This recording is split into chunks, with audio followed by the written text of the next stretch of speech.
CashFlow Diary Podcast, episode 242.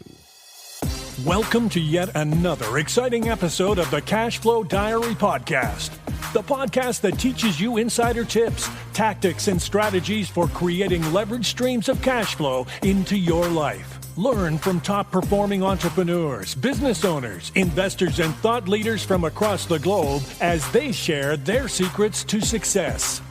Like what you learn on this and other CashFlow Diary podcast episodes?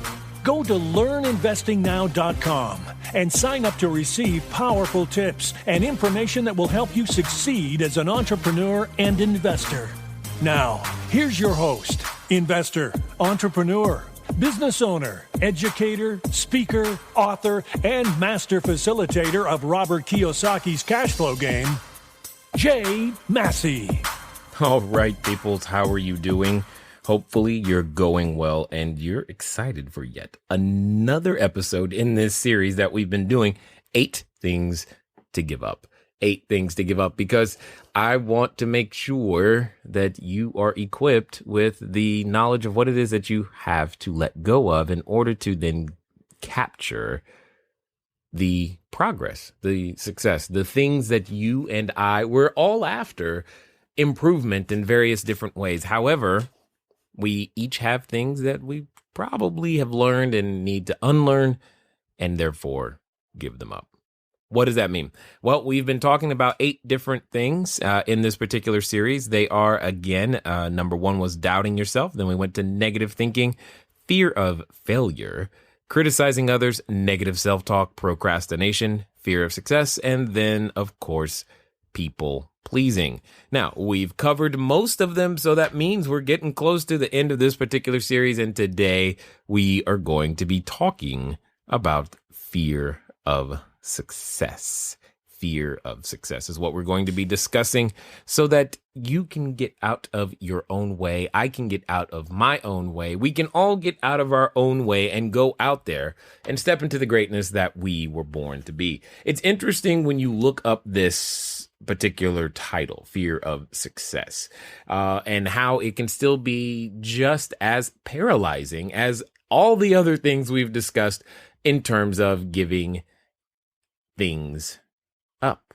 I mean, I had no idea. I mean, you think you know what something means until you take the time to look it up, and then all of a sudden you're like, oh, neat. There's so much more information on this than I actually expected. So I found that to be interesting. And of course, I've got my own thoughts and things that I wanted to add to that. It's just amazing how common these things are. And if nothing else you take from these or this particular series is you should know that everything we've discussed, there isn't an achiever on the planet who hasn't dealt with all 8 of these things, in some way, shape, form, or fashion. So you're no different. Don't sit there and think that somehow, somebody you respect or admire, was just somehow born free of that. In various different ways, at various different times, through various different circumstances even, everybody had to deal with it. And maybe now it's just your turn. Maybe now it's just your turn. Maybe for the first time, you're being given a choice to actually consider what you actually want to accomplish in life. And it's okay if it scares the bejesus out of you or whatever else you'd like to say. I get it.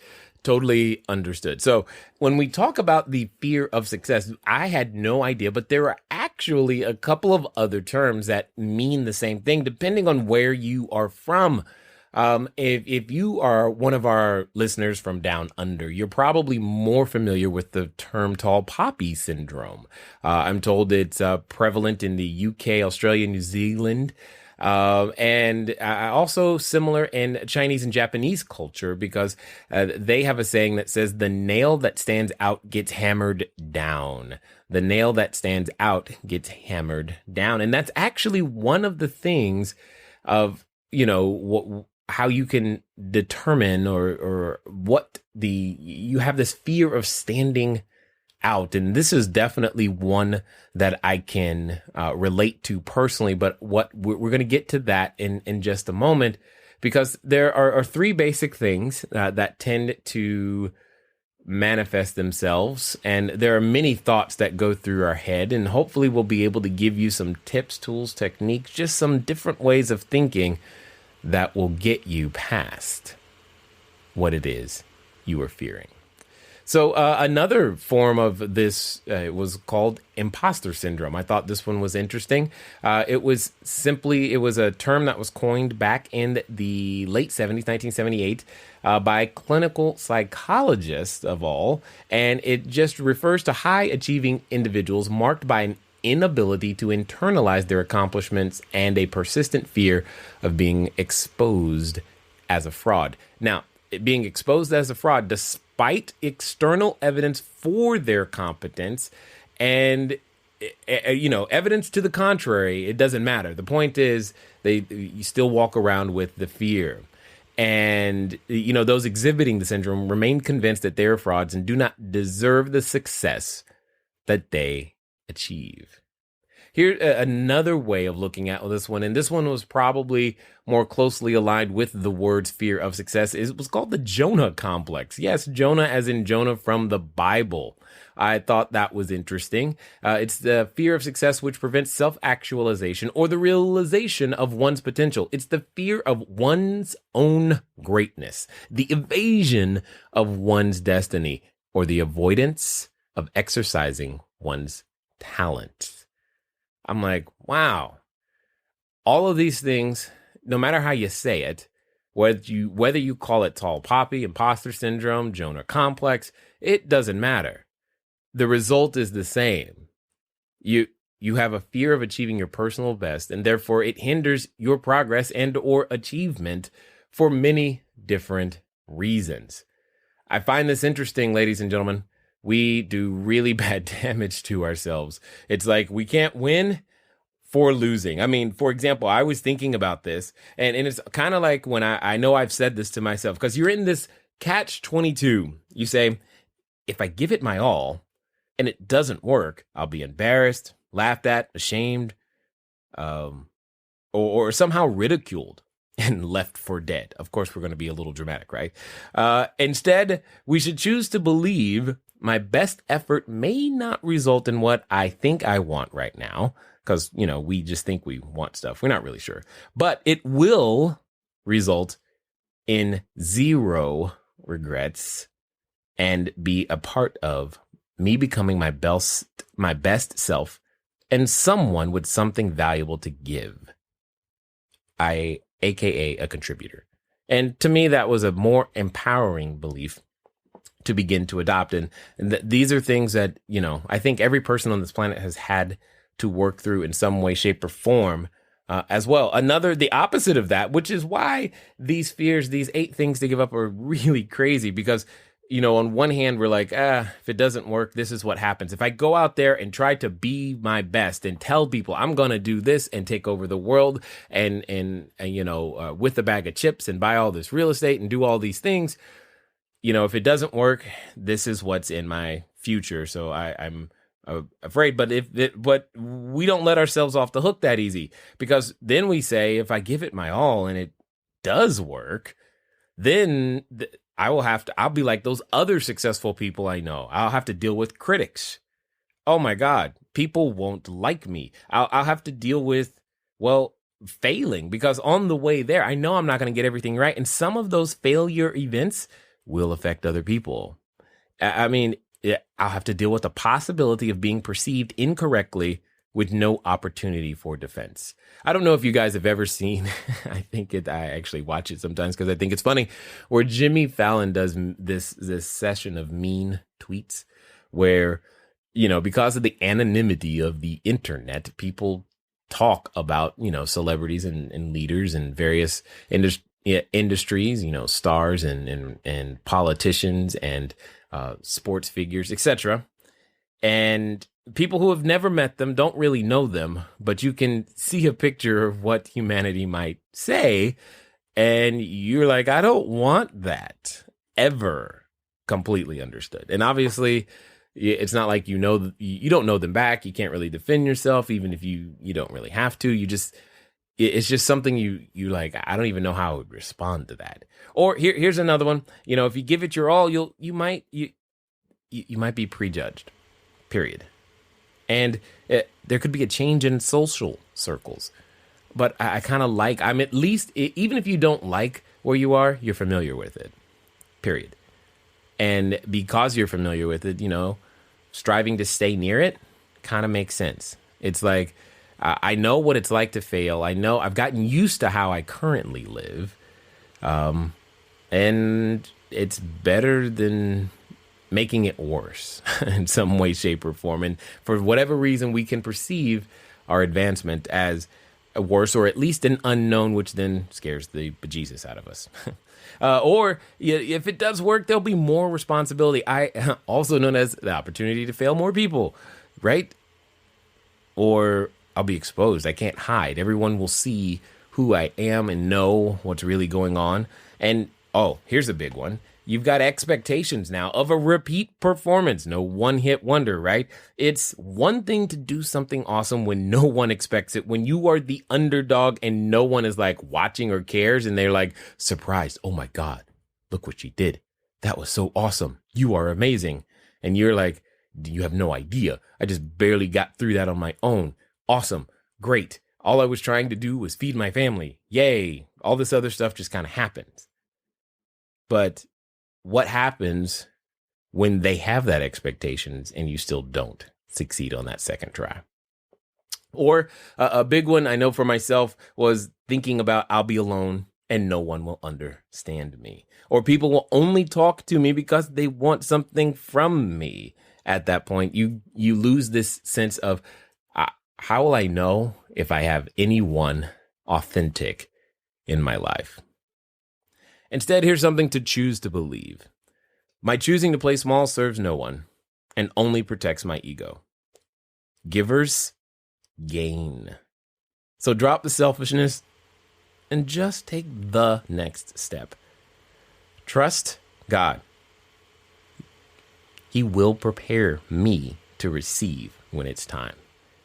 I believe that to be a way more empowering belief that can get you motivated and push you in the correct direction, in a more correct direction than shrinking back and being afraid. What are some of the other things that I found in my research? I just thought that could be clues that you are fearing your own success. Just in case I haven't hit you yet, here's a quick list that was given to that I found on lifehack.org in their article titled "What to Do If You Have Fear of Success: Behaviors of Success-Fearing People."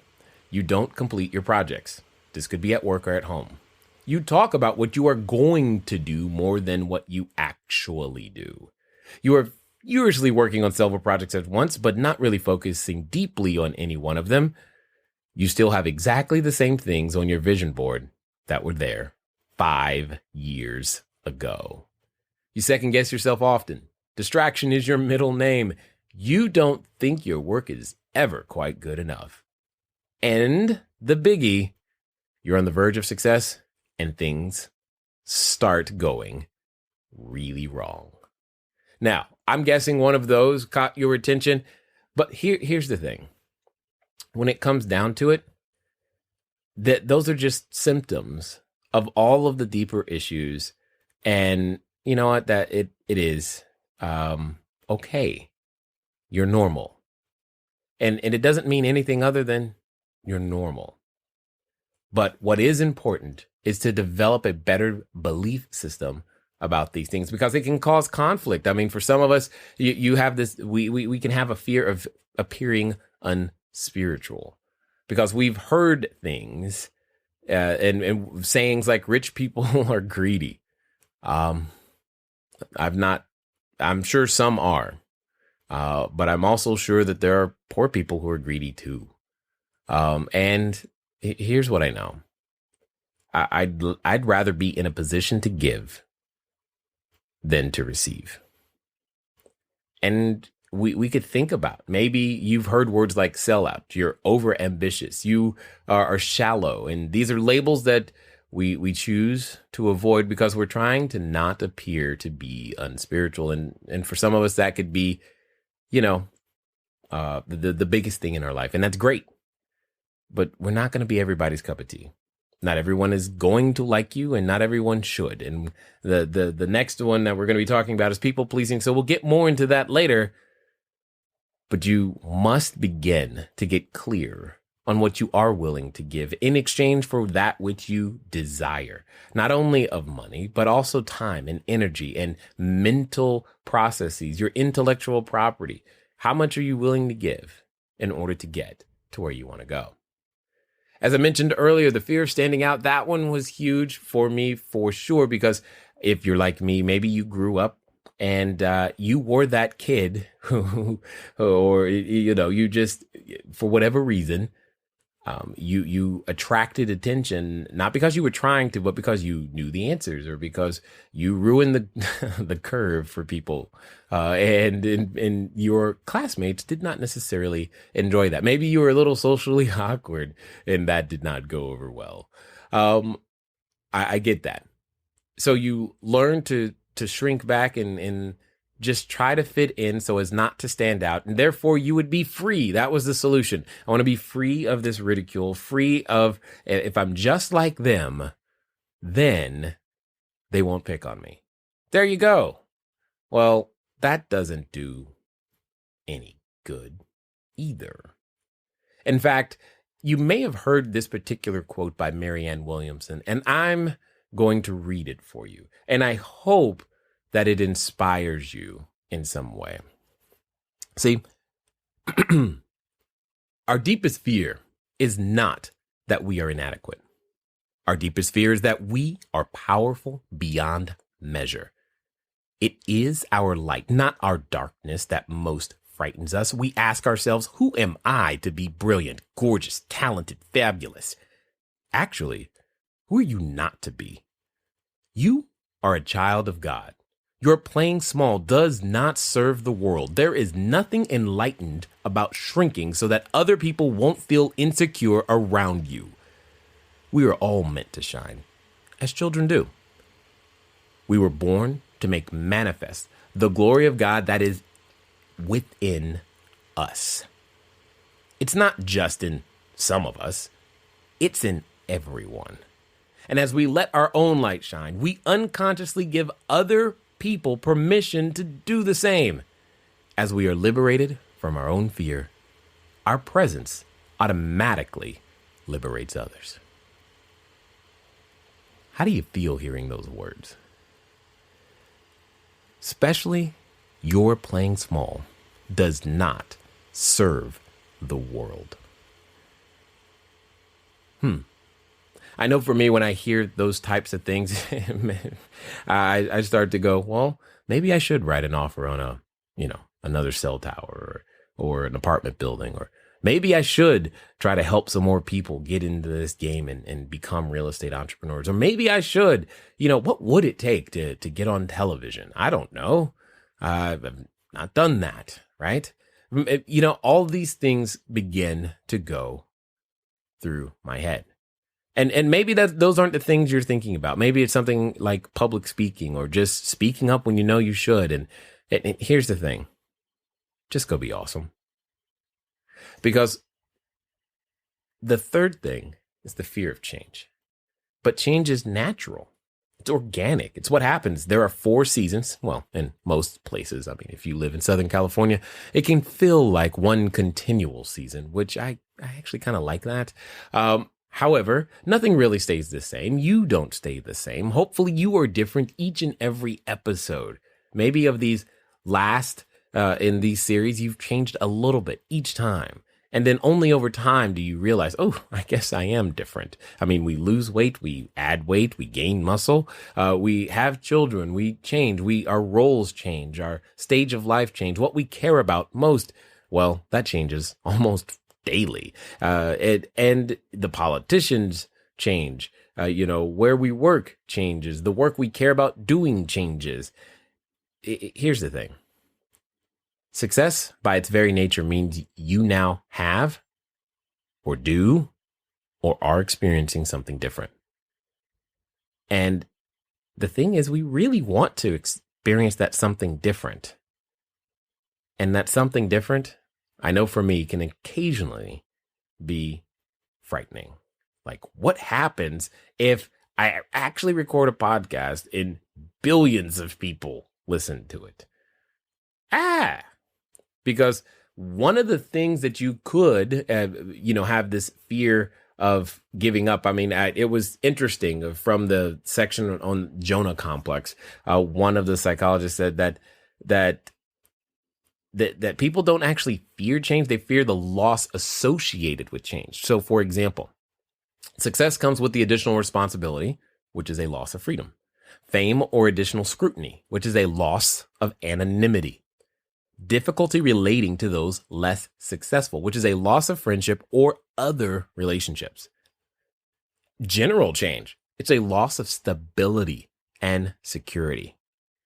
And additional potential for loss or failing. And it's the fear of Schadenfreude. And if you don't know what that is, look it up. You'll definitely find some interesting videos. Here's the point. Guys, gals, people of all ages, all I'm saying is that you're normal. These are feelings that you have. They're not evidence that you shouldn't push forward.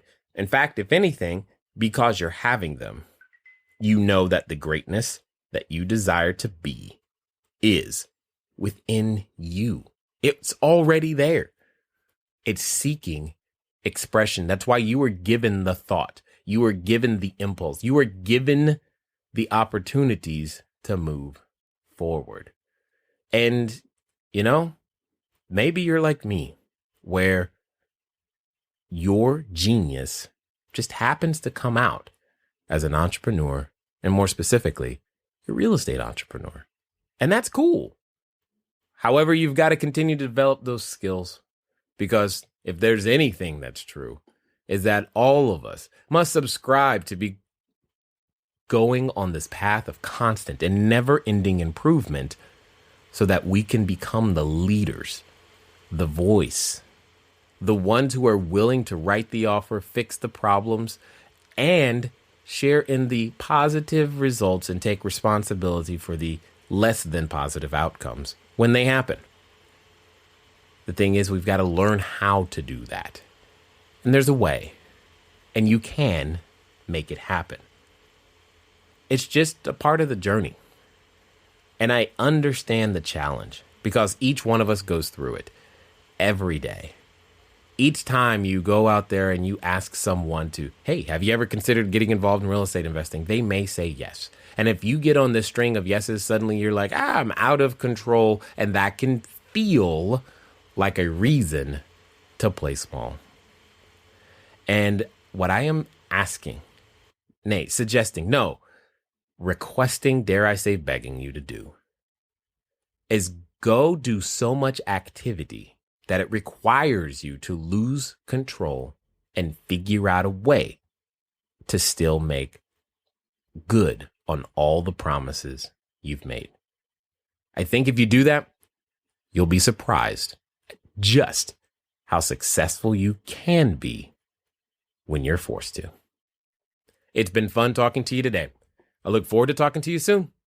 Until next time.